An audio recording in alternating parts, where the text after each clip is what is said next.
तो मित्रों नमस्कार। आज एक विशेष दिवस है, हिंदी दिवस। जी हाँ, आपने सही समझा, हिंदी दिवस 14 सितंबर। आज ही के दिन 14 सितंबर को हमारे संविधान में एक ऐसी व्यवस्था की गई थी। 14 सितंबर 1949 को हिंदी को राजभाषा का दर्जा दिया गया था, हिंदी को संवैधानिक दर्जा दिया गया था और इसी के कारण हम आज का दिन हिंदी दिवस के रूप में मनाते हैं। ये तो हुई आज की हिंदी दिवस की बात, लेकिन इसमें से भी हमारी प्रतियोगी परीक्षाओं में बहुत साधारण सा प्रश्न पूछा जाता है कि हिंदी दिवस कब मनाया जाता है। तो 14 सितंबर हिंदी राजभाषा कब घोषित हुई? 14 सितंबर 1949। तो आइए आज हम हिंदी के बारे में बात करेंगे और जानेंगे कि आज की जो आधुनिक हिंदी है, आधुनिक भाषा है, वो पूर्वोत्तर में किस तरह से निरंतर प्रगति के पथ पर अग्रसर होते हुए और आधुनिक भाषा के रूप में अवतरित हुई है। तो दोस्तों, जैसा कि आप इसमें देख पा रहे हैं कि मैं संक्षिप्त में आपको बताऊंगा कि हिंदी की शुरुआत कहाँ से हुई। हिंदी जो शब्द है, इस शब्द की शुरुआत हुई सिंधु शब्द से। किस शब्द से? सिंधु शब्द। सिंधु शब्द जो कि इसका फारसी रूपांतरण हिंदू में हुआ था। हिंदू या हिंदी जो है ये एक हिंदू फारसी शब्द है और फारसी शब्द का अपभ्रंश होते होते आगे चल करके सिंधु, फिर हिंदू, फिर हिंद, फिर हिंदीक या हिंदवी और हिंदी। इन सब को 13वीं 14वीं शताब्दी के बीच में एक अमीर खुसरो जी थे। अमीर खुसरो, जी हाँ, अमीर खुसरो, इनका नाम था अबुल हसन। तो अबुल हसन के द्वारा ये बात बताई गई, ये बात कही गई कि हिंदी का जो क्रमिक विकास है, हिंदी शब्द की जो उत्पत्ति है, सिंधु शब्द से मानी गई। सिंधु का रूपांतरित रूप हिंदू, हिंदू एक फारसी शब्द है, फिर हिंद, हिंदीक और हिंदी।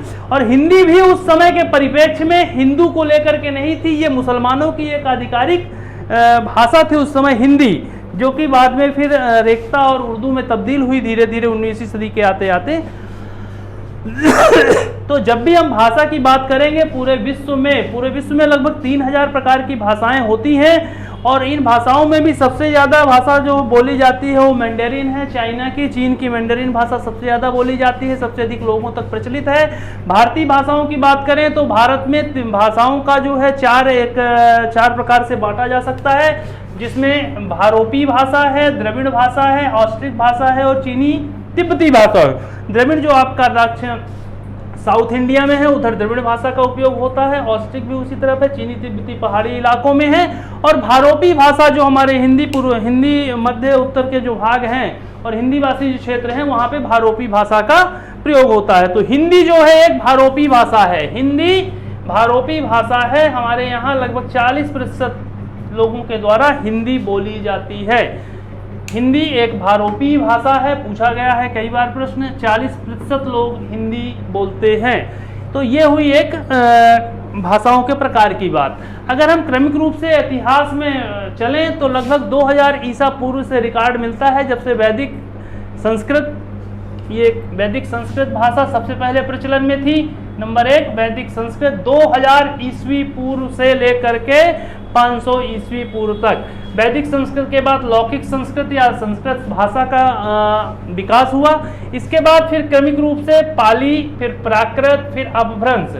पाली और प्राकृत और अपभ्रंश, जब भी हम महावीर और आपका बुद्ध काल की बात करते हैं तो इन्हीं पाली और प्राकृत की बात होती है।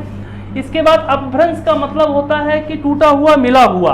अपभ्रंश भाषा जो इन भाषाओं से टूट करके निकली हुई भाषा है, ये लगभग कब 500 ईसा पूर्व से 1000 ईसा पूर्व की बात के आसपास की बात है, 1000 ईस्वी तक की। ठीक है, तो अपभ्रंश तक हम पहुंच गए। पहले क्या हुआ? वैदिक संस्कृत बोली जाती थी, फिर इसका विकास हुआ संस्कृत में, संस्कृत के बाद पाली, पाली के बाद प्राकृत, प्राकृत के बाद अपभ्रंश। यहाँ तक आते आते 1000 ईस्वी हो जाते हैं। कितना?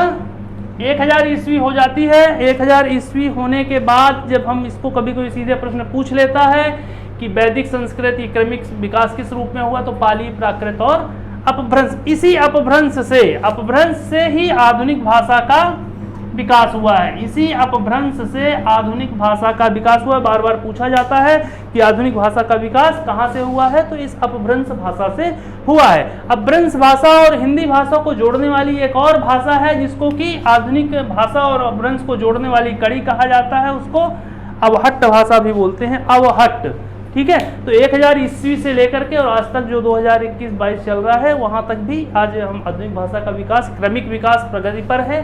तो यहाँ इतना ही आज देखने को आपको मिलेगा कि आधुनिक भाषा किस तरीके से कितने पड़ाव पे आ करके और आज हमको जो आधुनिक भाषा दिख रही है वो है। अब इस आधुनिक भाषा में भी कई तरह के वर्गीकरण किए गए हैं, जैसे पूरा हिंदुस्तान, इसको अगले उसमें रखेंगे हम। तो अब इस हमारे क्षेत्रीय परिवेश में भी अगर हम देखेंगे कि भारत के जो स्थानीय पैटर्न है उसके हिसाब से कौन सी भाषा पे कहाँ पे कौन सी हिंदी का किस परिवर्तन रूप में आज देखने को मिल रहा है, तो देखेंगे तो ये वाला जो पोर्शन है आप देख रहे हैं, सौरसैनी भाषा आधुनिक भाषा का ही एक रूप है जो कि हिंदी भाषी क्षेत्रों में आपका राजस्थान, पंजाब, दिल्ली, उत्तर प्रदेश, मध्य प्रदेश, राजस्थान और कुछ पश्चिमी उत्तर प्रदेश के भागों में सौरसैनी भाषा पाई जाती है, जिसको कि आधुनिक हिंदी भाषा भी कहा जाता है। तो अगर पूछा जाता है कि आधुनिक हिंदी का जनक कौन सी भाषा है तो सौरसैनी भाषा होगी, ये कई बार प्रश्न पूछा गया है। और जितने भी हिंदी भाषी राज्य हैं, खासकर जो दिल्ली है, उत्तर प्रदेश है, मध्य प्रदेश है, राजस्थान का जो बॉर्डर है और पंजाब, यहाँ पे सौरसैनी भाषा होती है। मेरठ के आसपास, कन्नौज के आसपास सौरसैनी भाषा होती है।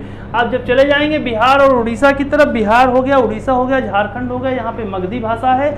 मगधी भाषा के बाद आपका चले जाएंगे जब इधर सिंध में, सिंध प्रांत, इधर पूरा सिंध प्रांत है, यहाँ पे ब्राचड़ भाषा है। ब्राचड़ का मतलब होता है सिंध, ब्राचड़ से ही सिंध की उत्पत्ति हुई है। तो कभी कभी इस प्रकार के प्रश्न पूछ लिए जाते हैं। ये महाराष्ट्री है, दक्षिणी भाषा को महाराष्ट्री भाषा भी कहा जाता है।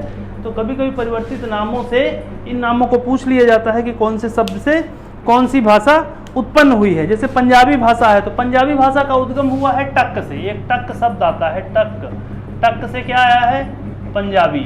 सौरसैनी से क्या आया है, हिंदी, आधुनिक हिंदी, है ना, आधुनिक हिंदी ये पूछा गया है। तो सौरसैनी, ये ज़्यादातर इसमें से इसी में से प्रश्न आते हैं।